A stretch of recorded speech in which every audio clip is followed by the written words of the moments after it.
ओम नमो वासुदेवाय नमः। स्वागत है आप सभी का आपके अपने YouTube चैनल काजल पत्रिका में। भगवान हरि की कृपा आप और आपके पूरे परिवार पर हमेशा बनी रहे। आज की इस वीडियो में हम आपको सुनाने वाले हैं अश्विन मास कृष्ण पक्ष की इंदिरा एकादशी व्रत कथा।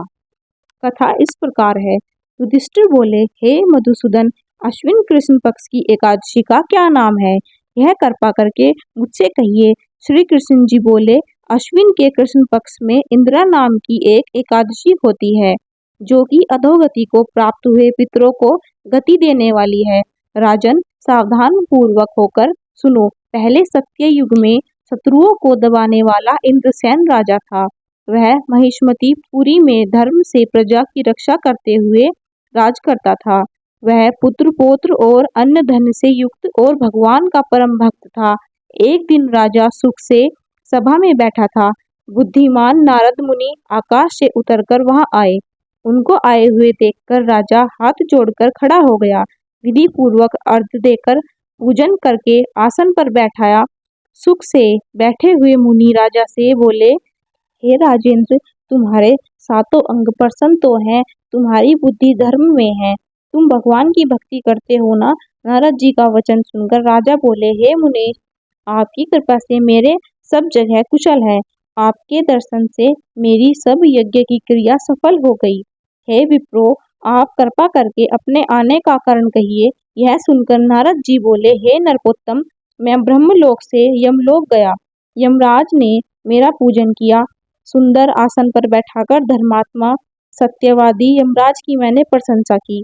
बहुत पुण्य करने वाले तुम्हारे पिता व्रत में विघ्न पड़ने के कारण यमराज की सभा में रहते हैं। उनको मैंने देखा है। हे जनेश्वर, उन्होंने जो संदेश कहा है उसको तुमसे कहता हूँ। उन्होंने कहा कि पूर्व जन्म में किसी विघ्न के कारण मैं यमराज के निकट रहता हूँ। हे पुत्र, इंदिरा व्रत का पुण्य देकर मुझे स्वर्ग को भेजो। अतः हे राजन, पिता को स्वर्ग भेजने के लिए इंदिरा का व्रत करो। उस व्रत के प्रभाव से तुम्हारे पिता स्वर्ग चले जाएंगे। राजा बोले, हे भगवान, कृपा करके इंदिरा का व्रत कहो। किस दिन से किस पक्ष में किस तिथि को करना चाहिए। नारद जी बोले, हे राजन, मैं इस व्रत की सुंदर विधि कहता हूँ।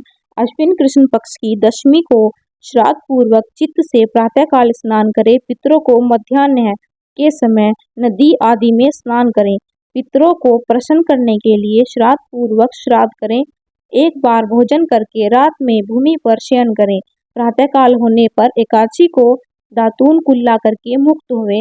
फिर भक्ति भाव से उपवास के नियमों को ग्रहण करें। नियम करके मध्याह्न के समय शालिग्राम की मूर्ति के सामने विधि पूर्वक श्राद्ध करके शुद्ध ब्राह्मणों को पूजन करके भोजन करावे, दक्षिणा दें।